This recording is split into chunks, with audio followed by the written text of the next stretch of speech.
जी नमस्कार। ऋषिराज पाठक का प्रणाम स्वीकार करें। प्रिय दर्शकों, सुधी श्रोताओं, संवाद विद ऋषिराज नामक इस कार्यक्रम में आप सभी का पुनः पुनः स्वागत है।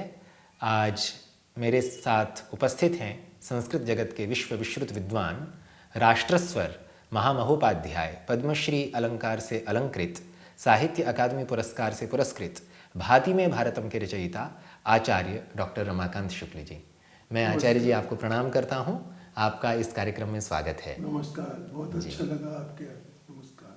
आज हम संस्कृत काव्य परंपरा में, काव्य शास्त्रीय परंपरा में सामयिक संदर्भों के परिप्रेक्ष्य में कुछ चर्चा करेंगे। तो आचार्य जी, मैं सबसे पहले ये प्रश्न पूछना चाहूँगा कि काव्य की जो परिभाषाएं प्राचीन काव्य शास्त्रियों से लेकर आज तक दी गई हैं, उनको समसामयिक परिप्रेक्ष्य में हम किस प्रकार देख सकते हैं? भाई, सभी परिभाषाओं का निचोड़ लुब्बे तो यही है कि हम जो भी लिखते हैं शब्द और अर्थ होते हैं। जी जी। शब्दार्थ है और नित्य संबंध। जी। शब्द और अर्थ का नित्य संबंध है जी। वो शब्दार्थ काव्य, शब्द और अर्थ ही काव्य है। जी। अब वो शब्द अर्थ कैसे हों, इसके विषय में आचार्यों ने किया है कि भाई इसमें गुण हो, रीति हो, अलंकार हो, रस हो। रस कहने से जरा पेचीदा हो गए। कोई कहते हैं कि रस शब्द को तो शब्द से बताया भी नहीं जा सकता, तो ये तो व्यंग्यार्थ है, इसलिए इसका लक्षण में उल्लेख नहीं किया जाना चाहिए। और इस प्रकार से आप देखेंगे तो यही है सारे उनका शब्द और अर्थ। आप कुछ लिखते हैं, जो खबर है, समाचार है, उनमें भी शब्द अर्थ होते हैं। जो नारे हैं उनमें भी शब्द अर्थ होते हैं। और जो प्रचार होता है पार्टियों का, उसमें भी शब्द अर्थ होते हैं। विज्ञापन होता है, उसमें भी शब्द अर्थ होते हैं। लेकिन कवि के शब्द और अर्थ, उनमें कुछ अंतर है। उसका लक्ष्य बहुत बड़ा है। वो सारे श्रोताओं को एक करना चाहता है अपनी रचना के माध्यम से। जितने उन लोगों के बीच में भेदभाव है, मनमुटाव है, उनको शब्द और अर्थ के माध्यम से मनमुटाव को दूर करके उनको एकता का अनुभव कराने का काम करता है। इसलिए बेशक अलंकार हो, गुण हो, रीति हो, लेकिन भाव अगर नहीं है, रस नहीं है, उसके 8 वो भेद हैं, रस, भाव, भावाभास, रसाभास, भावोदय, भाव संधि, भाव शब्द, भाव प्रश्न। तो आजकल के बहुत से काव्य चिंतक इनको नहीं मानते, ना माने। अरे भाई, उनके ना मानने से मान्यता थोड़ी समाप्त होगी जी। और आप ये लिखने लगे कि भाई हमें तो असंतरास का लेख लिखना है, हमें तो लोगों की जो जिघांसा है वो दिखानी है, लोगों की अभावग्रस्तता दिखा। अरे भाई, ये अभावग्रस्त, ये सारी चीजें दुनिया की चीज है। काव्य के लिए विषय में कहा, लोकोत्तर वर्णना निपुण कवि कर्म।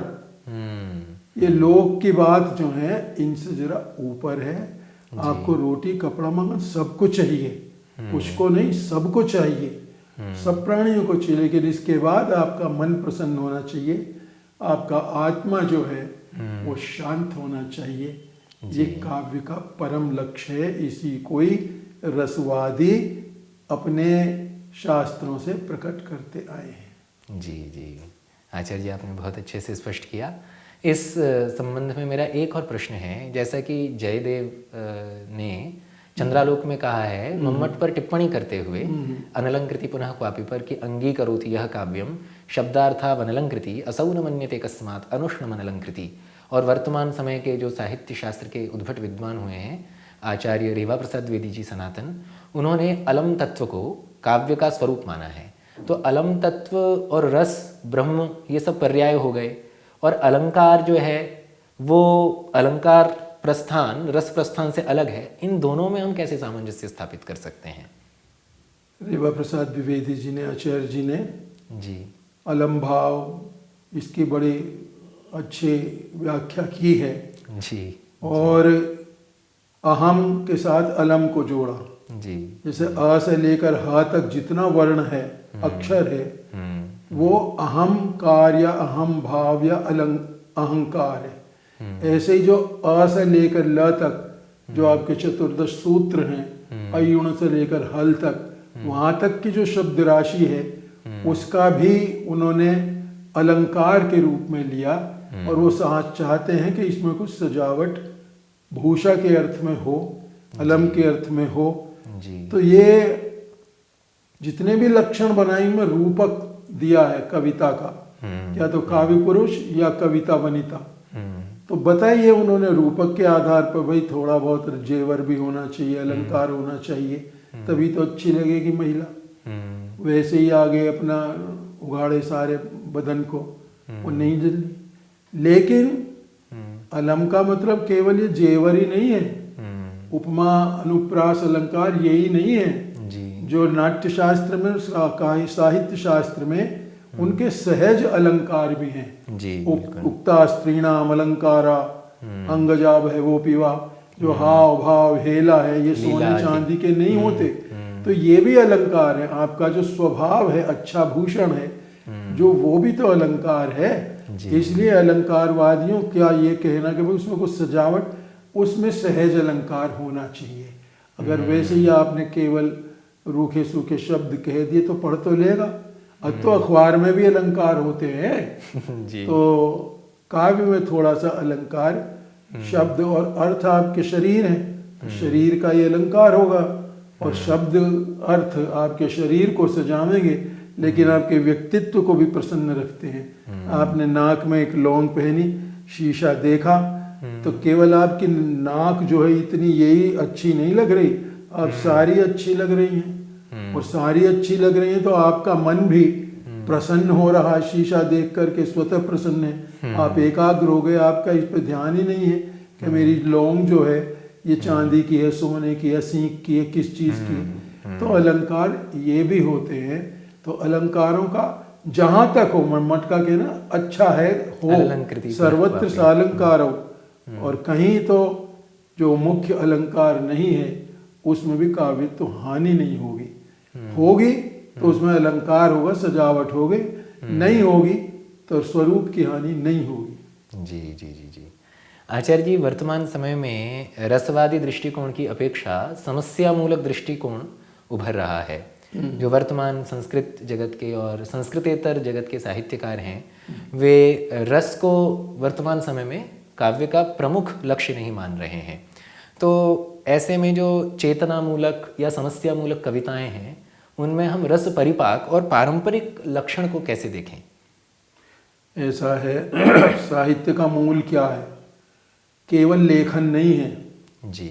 आपने दो समूहों में लड़ाई कराने के लिए ऐसे लेख लिख दिए कि आप उसमें ही राग द्वेष भड़क जाए। आपने कुछ मानवीय समुदायों के बीच ऐसी रेखा खींच दी अपने तर्क जाल से कि दोनों आपस में एक ही ना हो सके। ये साहित्य का लक्षण नहीं है। ये आपके एक साहित्य के आड़ में आपके जो घृणात्मक खेल हैं, जितने लेखक हैं, फला व्यक्ति की साहित्य, फला व्यक्ति का साहित्य, फला का साहित्य। अरे साहित्य मनुष्य मात्र का है, बल्कि प्राणी मात्र का होना चाहिए। अब लेकिन मनुष्य मात्र का तो आप मान लें, जिसको सुन करके सबको अच्छा लगे, थोड़ी चैन मिले, वो साहित्य है। आप वैसे ही बटे हुए, वैसे ही झींक रहे हैं, दुनिया में संत्रस्त हैं, आप वही चीज दुनिया के सामने और परोस करके उसका मन खराब कर रहे हैं। साहित्य नहीं है, लेखन है। शब्द अर्थ का उन पर अधिकार है, कोश के अर्थों को वो जानते हैं, वाक्य योजना जानते हैं, उनके प्रकाशक भी हैं, उनके आलोचना भी है, चर्चा करने वाले। लेकिन साहित्य नहीं है, वो लेखन है। लेखन है, मैं ऐसा मानता हूँ। मैं कोई बड़ी ऑथोरिटी नहीं, काव्य शास्त्री भी नहीं हूँ, अलंकार शास्त्री भी नहीं हूँ, मैंने कोई ग्रंथ भी नहीं लिखा, लेकिन मैं साहित्य का विद्यार्थी तो रहा हूँ। साहित्य शास्त्र मैंने पढ़ा है, तो उसके आधार पर जिसको सुन करके कविता को, आपके सामने जितने लोग हैं सब एक ना हो गए उतनी देर के लिए, तो क्या वो है साहित्य? साहित्य में सहित हो, जो सब एक होकर के सुनो। तो बांटने वाले तत्व बहुत है, लेकिन एक करने वाला तत्व साहित्य है।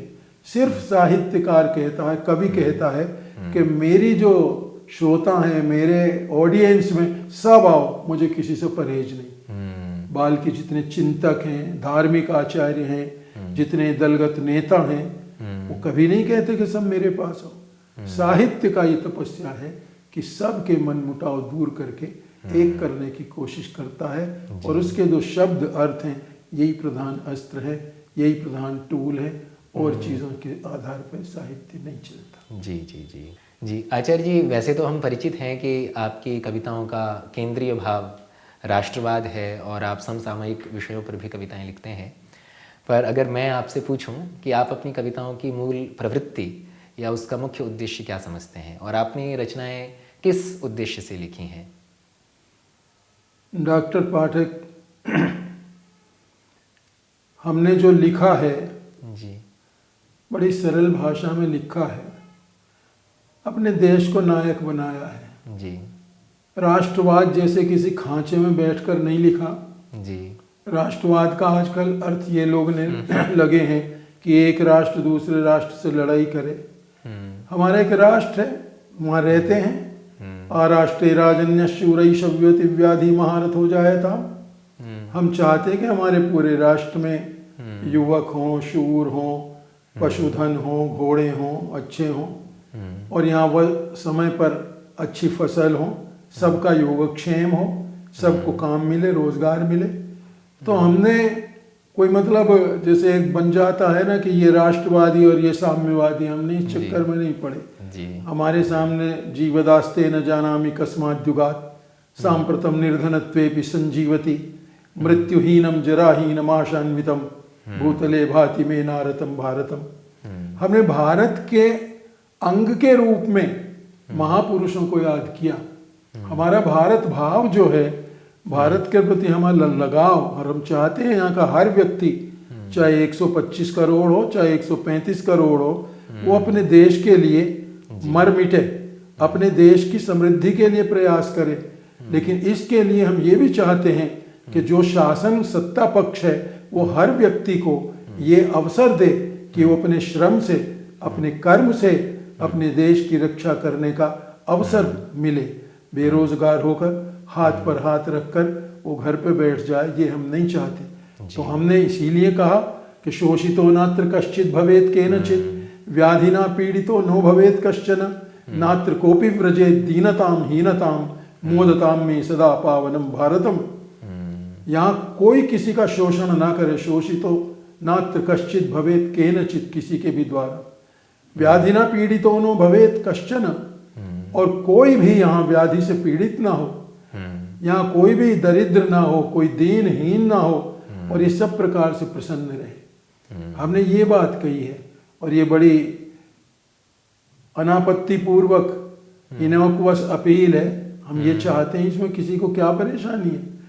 लिहाजा हमारा जो देश है, हमारा राष्ट्र है, राष्ट्र इसलिए कहते हैं क्योंकि सार्वभौम सत्ता होती है जी जी। उसकी जमीन है, उसका संस्कृति है, उसके जन है, वो सब प्रसन्न रहे।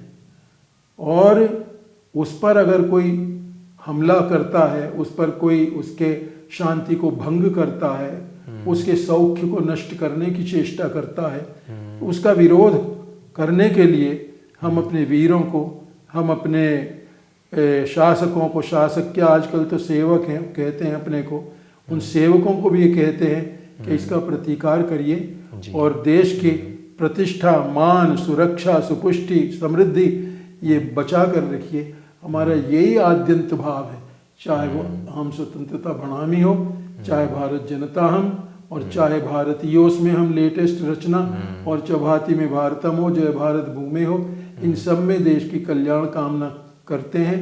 देश स्वस्थ प्रसन्न है तो सब लोग प्रसन्न हैं, सब लोग उसकी सेवा में लगे हैं तो देश प्रसन्न है। सबको सेवा में लगने की जिम्मेदारी देने वाली जो सत्ता है उसको सोचना चाहिए कि हम अपने हर देशवासी को स्वस्थ, प्रसन्न, सुपुष्ट रखने के लिए, अपराध विहीन करने के लिए उसे काम दें। अगर कोई भी यहाँ देश का सौख्य बिगाड़ने के लिए कुचेष्टा करता है, उसको कठोर दंड दिया जाना चाहिए। ये नहीं कि मेरा आदमी उन्होंने फ़ोन कर दिया और छोड़ दिया आपने, इस चक्कर में हम नहीं पड़ते। तो हमने सीधी सी बात में अभिधा वृत्ति से ही वो बात कही है जिसके व्यंजना लोग किया करते हैं बहुत मुश्किल के बाद। अभिधा भी तो एक शक्ति है, अभिधा को तो इतना ही कहा किसी ने कि ये शक्ति नहीं है शब्द की, और बल्कि कुछ ने तो कहा भी है डंके की चोट के अभिधा उत्तम शक्ति है, अभिधा ही सबसे बड़ी शक्ति है। आप ऐसी व्यंजना लक्षणा बोलते रहेंगे किसी को समझ में ही ना आए कूट पदों वाली, तो उससे बड़ी कभी कभी वैदुष्य प्रकट होता है। लेकिन सीधी सादी बात कहने में भी अपने हृदय का भाव लोगों तक पहुंचता है। हमारा भाव बहुत सीधा है, सरल है। अपने देश की बहुत बड़ा देश है, इसकी जनता, इसकी संस्कृति, इसकी परंपराएं सब सुखी प्रसन्न रहे, प्रकृति शुद्ध रहे, इसकी कामना हमने की, यही हमारा भाव है। जी आचार्य जी, भाति में भारतम, जैसा कि आपने अभी कहा कि अभिधा उत्तम शक्ति है अथवा अभिधा उत्तम काव्य है, भाति में भारतम के विषय में भी कतिपय जो समालोचक हैं उनकी ऐसी दृष्टि है कि यह उत्तम काव्य की श्रेणी में नहीं है या इसमें परिसंख्यान का बाहुल्य है। किंतु मेरा अपना व्यक्तिगत अनुभव रहा है, मैं पिछले 15-20 वर्षों से भाति में भारतम गा रहा हूँ, भाति में भारतम सुना रहा हूँ, भाति में भारतम सुन रहा हूँ। मेरा तो साधारणीकरण होता है और जिनको मैंने सुनाया उनका भी साधारणीकरण होता है।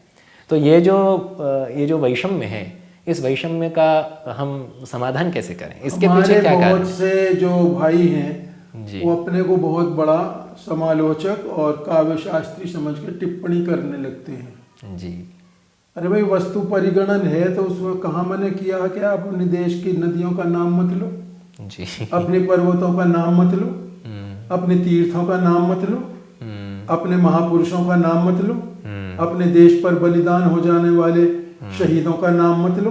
ये किस काव्य शास्त्र में लिखा है, किसने लिखा, उसे मेरे सामने लाइए। और ये तो मुखमस्तीति वक्तव्यम दशहस्ताहरितकी, कुछ तो लोग कहेंगे, वो अपने को इंटेलेक्चुअल दिखाना चाहते हैं ना। ये इंटेलेक्चुअलिज्म एक बहुत बड़ी बीमारी है मानवता के लिए। ये अपना भी दिमाग खराब रखते हैं और दूसरे का भी दिमाग खराब करना चाहते हैं। किसी का एक प्रमाण दे देंगे ऐसे ही का जो उनके पुष्ट करता हो।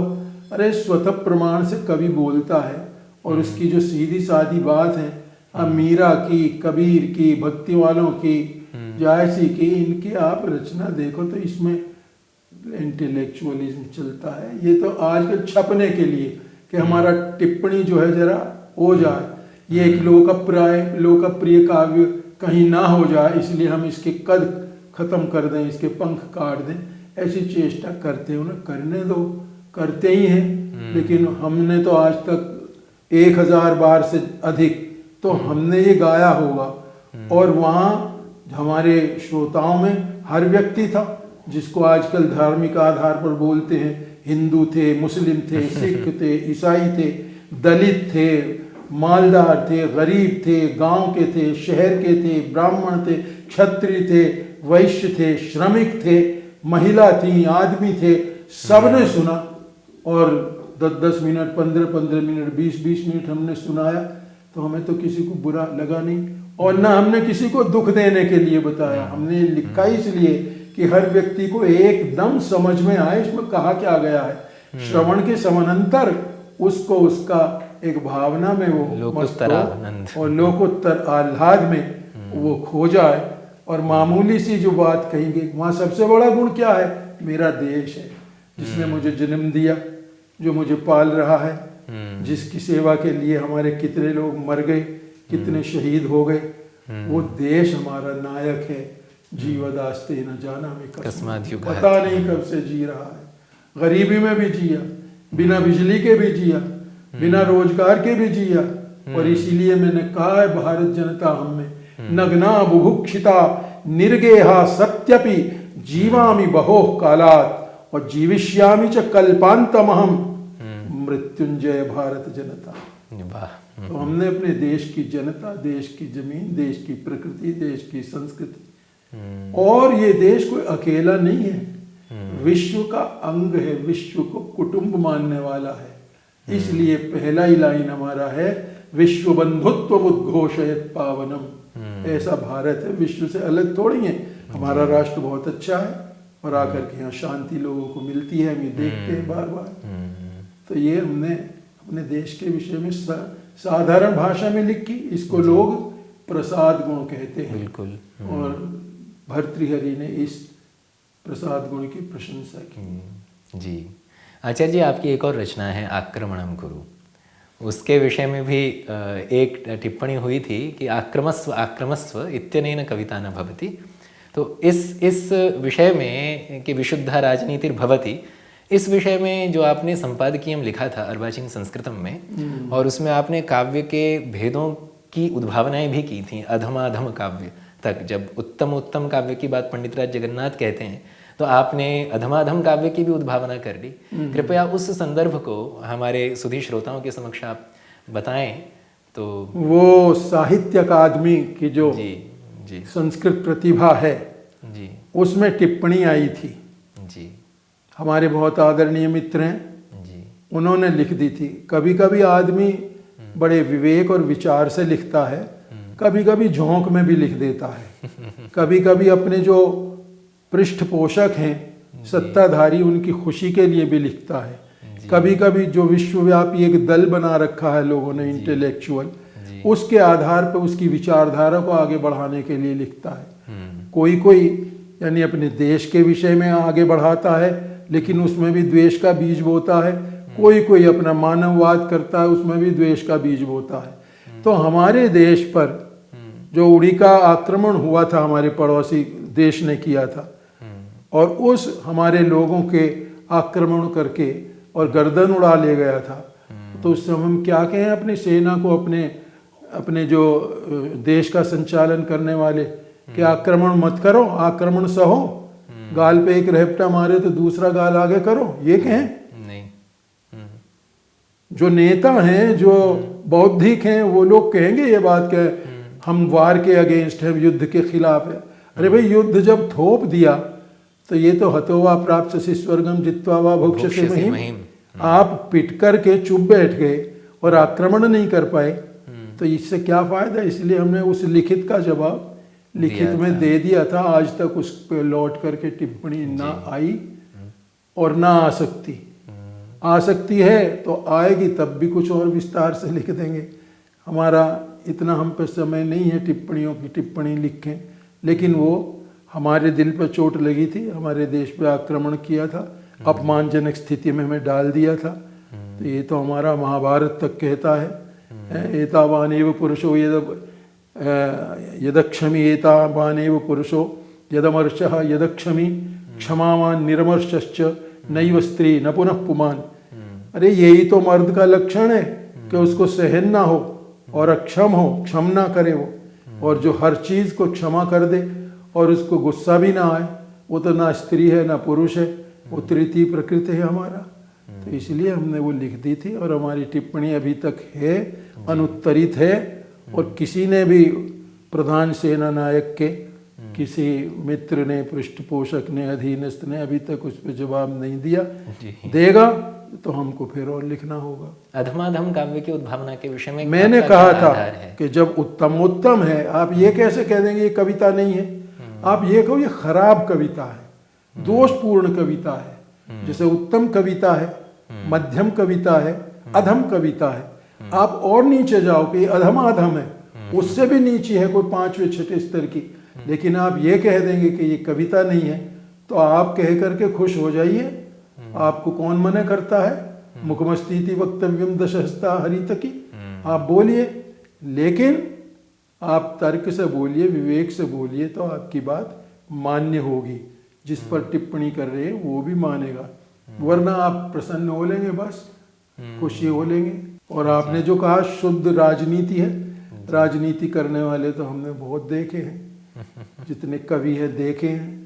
हर व्यक्ति के जमाने में जो भी कवि आया, एक ना एक कवि हमारे देश के प्रधानमंत्री को कवि सिद्ध करने में लग गया। पूरी मेरे पे फेरिस्त है और आप लोग भी सब जानते हैं।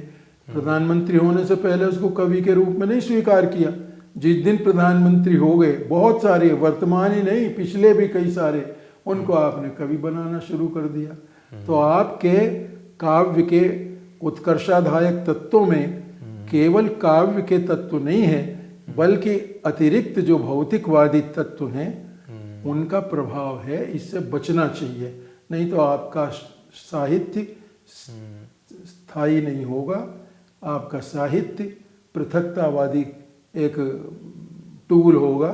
तो इसलिए मानव मात्र की एकता के लिए, बल्कि प्राणी मात्र की एकता के लिए जो साहित्य आता है वो अभिनंदनीय है। जी, हमारे एक आचार्य जी हुआ करते थे, दुर्भाग्य से अब वो यहाँ नहीं है। वो कहा करते थे, आचार्य इच्छाराम द्विवेदी जी, प्रणव महाकवि, कि बेटा गणबद्ध रचना किया करो। तो आजकल का जो नवीन समुदाय है, संस्कृत के जो लेखक हैं, जो कवि हैं, वे प्रायः गणबद्ध रचना कम कर रहे हैं। तो उनके लिए आपका क्या मार्गदर्शन होगा, उनके लिए आपकी क्या प्रेरणाएं होंगी?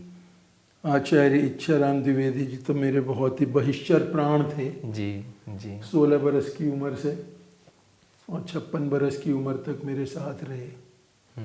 गणबद्ध रचना करेंगे, कुछ अभ्यास होगा, उसका भी तो योग होगा, काव्य योग।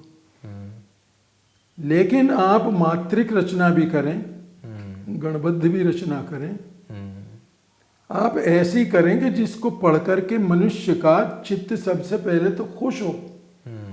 आप वो चिंतित व्यक्ति को और झिंका दिया आपने, और रुला दिया, और दुख दे दिया, और संत्रस्त कर दिया, और चिंतातुर कर दिया। अरे भाई, कविता सुना रहे हो, समस्याओं से परोस रहे हो। इसलिए हर व्यक्ति को, चाहे वो मात्रावृत्त लिखे चाहे गणवृत्त लिखे, उसको अपना दृष्टिकोण ये रखना चाहिए कि मैं जिनके सामने अपनी कविता पढ़ रहा हूं, ये अंधेरे से रोशनी की तरफ, और मृत्यु से अमरता की ओर, और दुख से सुख की ओर, परेशानी से आनंद की ओर जाने का अनुभव करें। और इसलिए वो जो कहते थे, वो इसलिए कह रहे थे कि गण की रक्षा करेगा तो दोष, शब्दगत गो और पदगत दोष नहीं उसमें आएंगे। तो अदोष कहने का मतलब यही है कि जहाँ तक हो आप दोषों का परिहार करें, तभी परिष्कार। हमसे भी हो जाते हैं दोष, सबसे हो जा, सबसे होते नहीं, लेकिन हमसे तो हो गए हैं। उसका हमने स्पष्टीकरण भी कहा है कि जहाँ हमने श्रगविणी छंद को मात्रिक रूप में 2-4 जगह रखा, उसका स्वीकार किया है। एक आध जगह संयुक्ताद्य जो है वो हो गया। उसके लिए अब हम ऐसा ही सोच के मान लेते कि भाई हमसे पुराने भी करते रहे हैं, हालांकि ये कोई अच्छा प्रमाण नहीं है, लेकिन ऐसा हो सकता है, संभाव्यता है। इसलिए उसको हम सिर झुका करके स्वीकार करते हैं कि हमारा दोष है और होना चाहिए। आलोचक को इसका प्रकाश करना चाहिए। अगर हम पे सुधर सकता है तो हम सुधार लेंगे, अगर नहीं सुधर सकता तो उनसे कहेंगे आप सुधार करके हमें इसका राह दिखाइए। जी। और इसी क्रम में जो न ग्रीष्मो न शीतो वाला जो है, ये जो शंकराचार्य जी की रचना है, न ग्रीष्मो न शीतम न देशो न वेशो, बहुत से हैं आजकल तो ऐसे करते ही हैं बहुत। हम नाम कहाँ तक लें, तो बड़े बड़े विद्वान, उसका क्या करें? उनसे आप कह लो भाई अब ऐसी होने लगी, हम क्या करें, हमारे बस की नहीं है। इन कवियों को हर के अलावा सारे विकल्प खुल जाएंगे, हम खुल गए।